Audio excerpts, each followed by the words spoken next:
Hi, everybody. Welcome to Dan on Sports.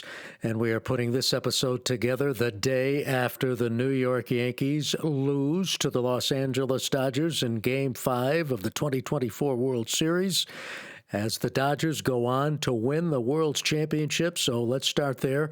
Congratulations to the Los Angeles Dodgers for winning the World Series. But let's cut out all of this hyperbole, please. It's not the Yankees who had a fifth inning meltdown. It's the internet that's in a meltdown. Look, I know the Yankees played horribly in that fifth inning. It doesn't take a genius to figure that out. They collapsed in that fifth inning. But the notion that this was the greatest collapse in baseball history, or that this was worse than the ball going through Bill Buckner's legs, or as I heard on the Fox postgame show from A-Rod and Jeter, this is the biggest collapse by the Yankees, is laughable. By the way, how about A-Rod and Jeter talking about the biggest collapse by the Yankees? How about 2004? Now, that's a collapse. 2004, when you're 1 out away from sweeping the Red Sox in the ALCS and going to another World Series, and you lose Game 4, and you don't win another game of the series, including losing 2 games at home at Yankee Stadium. That's a collapse. Not what happened in the fifth inning of Game 5, where the Yankees already trailing in the World Series 3-1. There are a lot of presumptions here. Let's dissect the inning, first of all, that fifth inning, which was a meltdown, I get it, but not this huge collapse as we're reading and hearing on the internet. I mean, let me put up some of the headlines for you. Here are some of the headlines. Collapse. It's laughable. It's all clickbait. But in the fifth inning, the biggest play, obviously, was Judge dropping that ball, hit right to him. Nobody had that on their bingo card. So that's huge. There's no question about it. But faulting Volpe on that throw to third base, where was he going to throw it? It didn't cost the Yankees a run there. He wasn't going to throw it to second base. His momentum was carrying him away from second base. The runner sliding into third, that is not an easy target for the shortstop throwing to the third baseman when a runner is sliding in. So there's the automatic presumption, well, Volpe was going to get that guy out at third base. No, he wasn't. And even the brain freeze by Cole, where he should have broken to cover first base, it was not a guarantee that they were going to get Mookie Betts out at first base. Betts has tremendous speed. He's a talented ball player. He's a World Series champion, now 3 rings, right? But there was no guarantee that Betts was going to be out at first base. But let's presume he was. So the Yankees go into the dugout still up 5-0 going to the last of the fifth. You're telling me that the Dodgers weren't capable of coming back over the remaining 4 innings against Cole, who, by the way, has a tendency to tire as the game goes on, and a bullpen which was, let's frankly, pretty worn out. There's no guarantee that the Yankees are going to win that game. Just as the presumption, well, I think Magic Johnson, that great baseball expert, Magic Johnson, who was also part owner of the Dodgers, saying that turned the whole World Series around. It was a turning point, that fifth inning. Was it really? How much faith do you have in your team? I mean, do you really think that the Yankees were going to go out to Los Angeles and beat the Dodgers in Game 6 and Game 7 in L.A.? Do you really think that was going to happen? I mean, I would think Magic has a little more faith in his team. It was going to be a tall order. No team in the World Series, down 3-0, has ever come back to win the World Series. So this notion that the biggest meltdown by the Yankees that cost them the World Series is a lot of hyperbole. There was no guarantee that the Yankees were going to win the World Series if they won Game 5 last night. Yeah, you started thinking, well, maybe there was going to be a Game 6 on Friday night because they're up 5-0. Cole's taking a no-hitter to the fifth inning.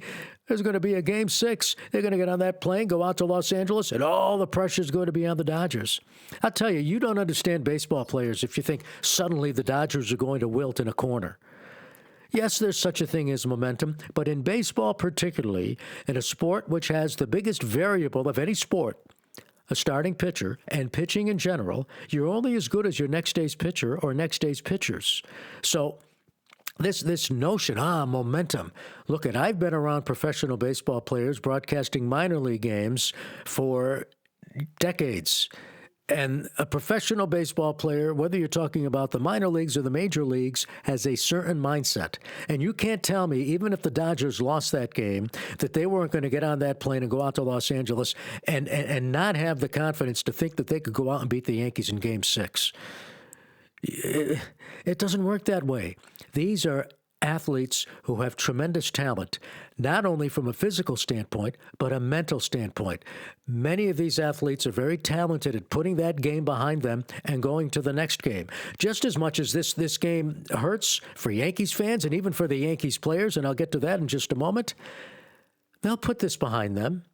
They'll move forward. They have to. They're professionals. Their living depends on it. So, yeah, it hurts, but the notion this is the greatest collapse in Yankees history, let me give you some other collapses in Yankees history. Let's start with 2004. And that's why it's laughable that Jeter and Rodriguez, A-Rod, are out there saying this is the biggest collapse in 40 years, biggest collapse in Yankees history. Biggest collapse. That was the biggest collapse, if you want to start talking collapses, and the Yankees, 2004. How about the walk-off homer to win the World Series in 1960 by Bill Mazeroski of the Pirates? How about 1955, the Yankees come back, win Game 6 at Yankee Stadium against the Brooklyn Dodgers. Now that series is tied 3-3. All the momentum is with the Yankees. They're going into Game 7 at home, series tied at 3-3. They're going to beat the Dodgers again. All the pressure's on the Brooklyn Dodgers. Really? The Dodgers won Game 7, the only time they won a World Series in Brooklyn. And how about 2001? Yankees take a lead to the bottom of the ninth inning in Game 7 at Arizona with arguably the best relief pitcher in the history of the game on the mound. And they lost that game. Or how about 2003, up 2-1 on the Florida Marlins in the World Series? They take the Marlins after rallying for 2 runs in the ninth in Game 4 into extra innings, and Torrey totally mismanaged that game, and they lost. It happens. That 5th inning meltdown happens. This notion shouldn't happen in a World Series involving a World Series team. Are you kidding me? Why not? That's baseball. I have seen some of the best teams, and I've broadcast games where a team will have a bad inning, and let me tell you, give up more than 5 runs in an inning, more than 5 unearned runs in an inning. It happens to the best players, in addition to the worst teams. I've seen some of the worst teams make great plays and put together a great inning. That's the game. No matter how many analytics you have, that is the game of baseball where you're going to have a meltdown. Now, obviously, on this big stage of the World Series, millions watching, thousands in the stands watching the game, it's the highest profile, the biggest stage. So it's going to go down as, this biggest collapse in baseball history. Well, it's not the biggest collapse in baseball history. It was a tough loss. There's no question about it. But this notion that it's the biggest collapse, I just cited you some involving the New York Yankees. And this idea again, well, it was Game 5 of the World Series. If this was the deciding game, then we could have a conversation about the biggest collapse, the biggest meltdown. Then you can have that conversation. I'm getting into it with some people on social media. This was a bigger collapse than the ball going through Bill Buckner's legs. That's not even a comparison. The Red Sox were 1 out away in 1986 from winning their first World Series since 1918. I was with a friend who was a Red Sox fan. I turned to him and I said, "Do you realize what you are about to watch happen?" There are Red Sox fans who have been born and died who are never witnessing what you are about to witness. The Red Sox winning a World Series, and then they collapsed. That's a collapse. And then these people are saying, well, what the Red Sox say, they have another game to come back, Game 7. They could have won Game 7. Actually, they had a 3-0 lead in Game 7, but let that go. The notion that this cost the Yankees the World Series, you got to be kidding me. There are a lot of things that cost the Yankees the World Series. That 5th inning, arguably one of them. How about Game 1, totally mismanaged by Aaron Boone? Aaron Boone, by bringing Nestor Cortez into the 9th inning of that game, managed with his heart instead of his head. Cortez should have never been in that ball game. Guy hadn't pitched in more than a month. So there's a mistake there. Yankees left runners on base throughout this series. Game 1, they left 10 men on base. On Game 5, they left 12 men on base. They had golden opportunities to add to that 5-0 lead and didn't do it. And give the Dodgers some credit. Dodgers had a better bullpen, and it showed down the stretch. But this idea, what a meltdown. It cost the Yankees the World Series. That's a lot of BS. And Jeter and Rodriguez, two players, should know better than anybody. Now, to me, what it sounds like is they're trying to take the pressure off of them for how they were part of the biggest collapse in 2004. That was a collapse. And then you've got the usual Yankees derangement syndrome out there. You've got Red Sox fans who so despise the Yankees, they're doing anything possible to take the focus off of Bill Buckner blowing the 1986 World Series. So automatically they transfer that to what's happening in Game 5 of the fifth inning. It's worse than Buckner. No, it's not. And you know it. But the bottom line is there are Red Sox fans who hate the Yankees, so they're relishing this. And there are fans out there who like any team but the Yankees, so they're trying to make this about the biggest collapse in baseball history. No. And will the players remember it? Will baseball history remember it? Certainly. But like just about anything else, they'll put it in perspective and they'll move forward. They'll move on. Heck, Juan Soto's already thinking about 30 teams coming after him. So come on. Let's get a little realistic here. As for Boone, you could see Boone being disappointed after the game and in his press conference. I understand it. Boy, what happened to the days, by the way, when winning the pennant was a big deal? And even if you lost the World Series, you looked at the season as being a success because you were the best team in your league. Now it's you lose the World Series, you might as well have finished in last place. It's if winning the pennant didn't mean anything. The other thing is, and this part I get, it's not easy now more than ever to get to the World Series, no matter how good you are. Just ask the Dodgers. Look, they missed out in 2021. They were supposed to win. 2022, 2023. It's not easy. The Mets fans, look at what we did this year. The sky's the limit next year. Yes, it is. But none of these National League teams are going to move out of the way and say, okay, Mets, the trip to the World Series is yours.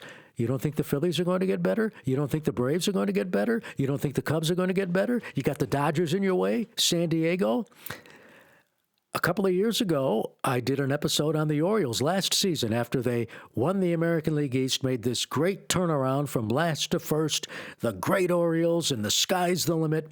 And then they get swept by the Texas Rangers in the first round, the eventual world champion Rangers, in the first round of the playoffs. And it's, well, we'll get them next year. Well, what happened? The Orioles got bounced again. It's not easy. Even if you have a lot of talent, it's not written in stone. There is no guarantee you're going to win the World Series the following year, let alone get to the World Series. So that's why Boone was disappointed, because he knows how difficult it is, and he knows he might not get there ever again, even if he stays on as manager of the Yankees. And that's a show for another day. It's not that easy. It's tough, and these other teams work hard to knock you off. I mean, they're all going to be gunning for the Yankees in the American League next year. They always gun for the Yankees even if they're in last place. We know that because it's that Yankees derangement syndrome. I understand that. But let's not make this fifth inning more than what it was. It was a collapse. It happens. I've seen it in the regular season a lot of times. The fact that it happened on the biggest stage obviously gets more attention, and because the internet loves clickbait, biggest collapse in baseball history. I don't think so. I don't think so. By the way, how about the Brooklyn Dodgers losing to the New York Giants in 1951? Wasn't that a collapse? Or the 78 Red Sox? But they bounced back. The Dodgers bounced back. You have to bounce back.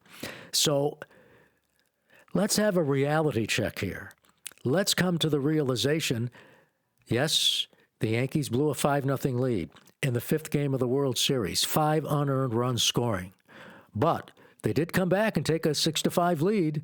Tip your cap to the Dodgers, and to automatically think that had they gotten out of that inning with a score 5-0, that game was an automatic win, and they were on their way to the Los Angeles, to Dodger Stadium in Los Angeles, and were on their way to upending the Dodgers, winning those 2 games, 6 and 7 in L.A. That's a big, big stretch. As big of a stretch as saying this was a bigger collapse than the ball going through Bill Buckner's legs. And the people out there saying, oh, my goodness, it cost the Yankees the World Series. The Yankees are going to have to do a lot more, even if they won Game 5, if they hoped to win the World Series. Tip your cap to the Los Angeles Dodgers. Congratulations to the Dodgers, and I can tell you right now, these teams are already getting ready for 2025. As always, thanks for watching and listening to the Dan on Sports podcast. And be sure to subscribe to my newsletter. You can do that by going to danlavallo.com or sportscasterdan.com. And if you are a subscriber, thank you.